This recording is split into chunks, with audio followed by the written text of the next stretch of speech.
ભાવનગર શહેરમાં શ્રાવણ માસ ચાલી રહ્યો હોય ત્યારે શિવાલયમાં ભગવાન શિવની વિવિધ પૂજા અર્ચના કરવામાં આવતી હોય છે અને મંદિરને શણગારવામાં આવતું હોય છે। ત્યારે કાળિયાબીડમાં પણ રામેશ્વર મહાદેવના મંદિરને શણગારવામાં આવ્યું છે।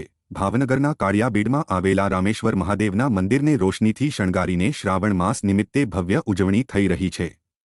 ભગવાન શિવની સવાર સાંજ ભવ્ય આરતી પણ કરવામાં આવી રહી છે, જેમાં મોટી સંખ્યામાં ભક્તો ઉપસ્થિત રહ્યા છે।